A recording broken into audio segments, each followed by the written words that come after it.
The dog barking means we're up. It's That's weather weenies on a Tuesday, July the 28th. Christian Bridges, July just ticking away. Alan Holt. Yep. Yes. It's like that song. What's time keeps on ticking. Slipping. Is it slipping? Oh, I was thinking. I was thinking it was tick. Is that who sings that? The Eagles, I believe. Is it?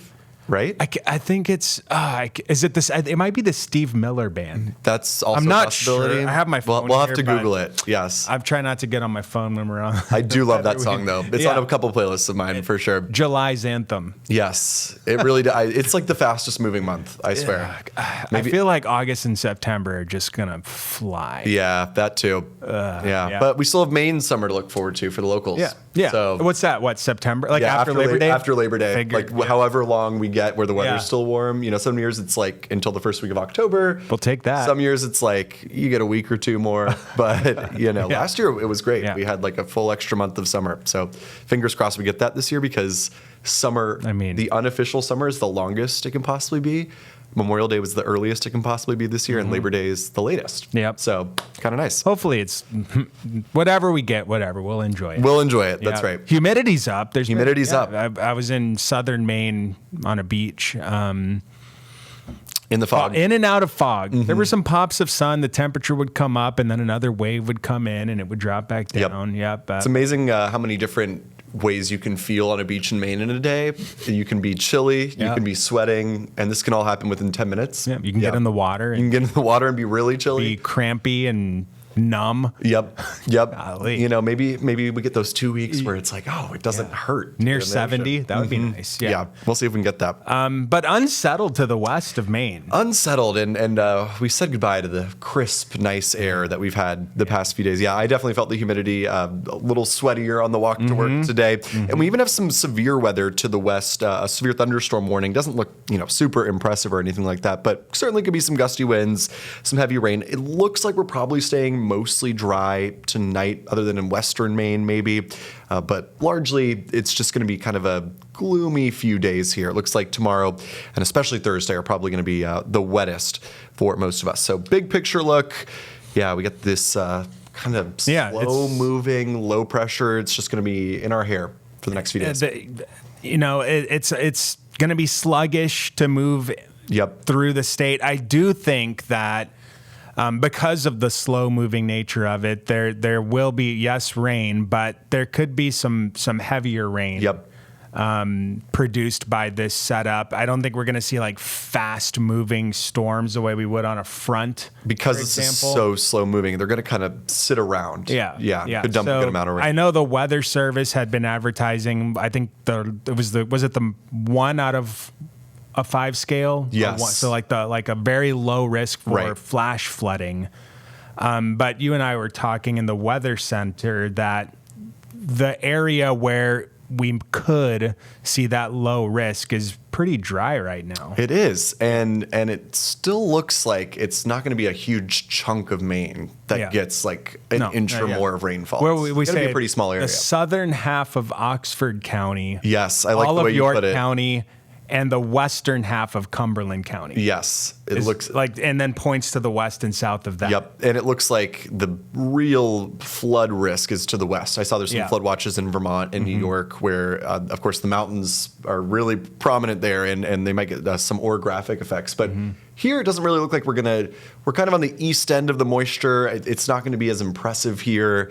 I don't think we're going to have any problems. I don't foresee that either. And it's interesting too. You mentioned Vermont and it being a lot more mountainous over there.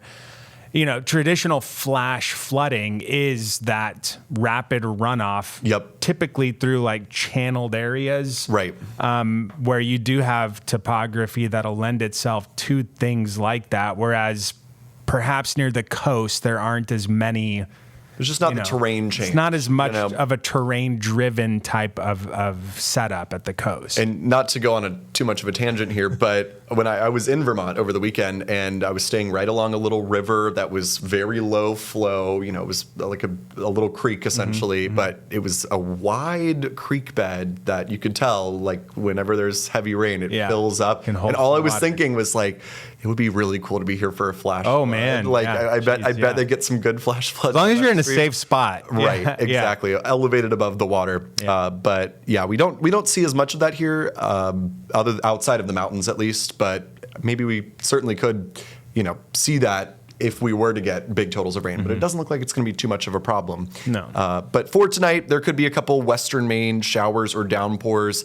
Tomorrow just kind of looks like a gloomy day. A lot of fog in the morning. Wet. Yes. Lots of fog. And I know you were really, talking about the fog earlier, and it looks like it's going to be pretty thick tonight. Tomorrow, I think, overnight into tomorrow, more widespread than today for sure. And some of that, I think it's deceptive on the modeling, but a lot of times when we're looking at one of our in-house models, and for example, this one in the morning was showing those little green speckles. Yep. It's typically a tell that it's going to be misty. Right. And not just, high level clouds low to the ground. Yeah. Yeah. And it looks like that pretty much all day tomorrow. It's probably going to be really hard to... Not a great day. To get some peaks of sun. Look at the temps that the model is advertising. Low 60s. That's at 2P. Right. So, Yeah. That's another... latent admission from the model that it's going to be kind of soupy out. Probably not quite that cool, but I could see us staying pretty close to the upper 60s most of the day tomorrow. But the rain mostly holding off, it looks like, until the evening. And notice it's just western and southern Maine that's really getting into it. So northern Maine actually doesn't look like they're getting much at all. Yeah, I don't. Tomorrow night, I don't think is terribly active northern and like eastern Maine. Yep. Our modeling, I think, is a little bit too scattered. It keeps it too far west and south. That's where it wants to concentrate the rain. I don't think it's just going to be void of rain on the radar in the highlands tomorrow. But I think the takeaway is that there could be at this point, through Thursday morning and into the afternoon, this is when I think there's going to be the best potential for heavier rain in western and southern Maine. Yeah, you feel it outside. There's plenty of moisture. Yeah. If we can get some convective activity, some thunderstorms, and they can tap into that, certainly could be some pockets of heavy rain through the day on Thursday. But yeah, definitely looks southern, western Maine focused. I agree with you in that there's probably going to be some showers in northern Maine with this low being so close. Mm-hmm. It's just probably not going to be super wet up there. It won't be. I don't think it's going to be a day ruiner to the north. No, I don't think so at all. Yeah. And it doesn't look like the final totals there are really going to be anything impressive. There may be a couple spots that really don't get anything more than a sprinkle or two. We have traced to 1/10 of an inch of rain in northern Maine. Still is looking like southern Maine, as we were talking about the western half of York County, or western half of Cumberland County, all of York County, southern Oxford County, probably the best chance. Maybe in the mid-coast we get a couple spots that get an inch or more, but it doesn't look like this is going to be, an event where we're talking about major problems. If anything, it's beneficial. Mm-hmm. Only had half an inch of rain in Portland. I meant to run the numbers earlier on where we stand, but I would think we're top 10 dry. I think we're still top 10, so this rain would be just what the doctor ordered in terms of the placement of where the highest versus lowest totals are. And if you're an astute weenie, you'll note that on the timeline of this Tuesday night through Friday, it doesn't include the weekend. Right. And that's a good thing because we're not expecting it to last.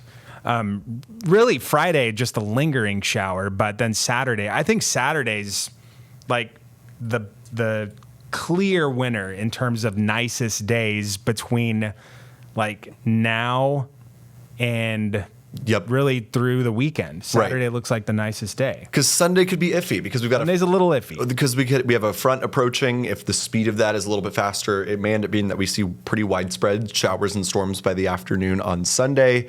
But yeah, I'm really hopeful that this low can just get out of here by Friday afternoon and clear us out, other than maybe a lingering pop-up shower or two. I'm hoping we can break into some sun. As you mentioned, Saturday looks really good. We got the Beach to Beacon Illumination night. Illumination night. We were talking about that. Yeah. It's an awesome local event. I've been to that. It's so much fun.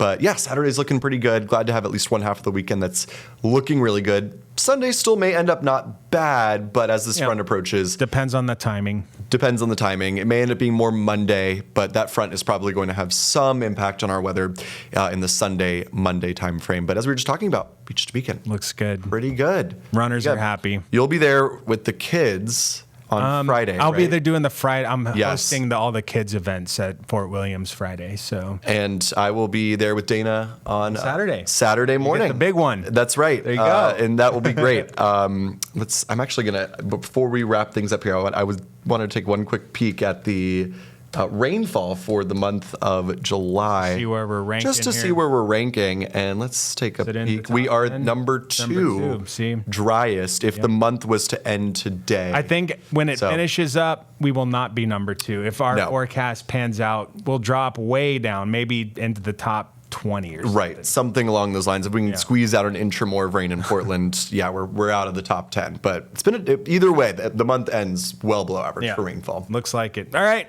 we're done. We're not going to be here. I think it's just me tomorrow. You or maybe you and Dana. Maybe. Okay. Maybe you and Dana. We'll find out. Somebody will be here. Yeah. Weather-weenies at newscentermaine.com if you have any questions. If not, we'll see you next time.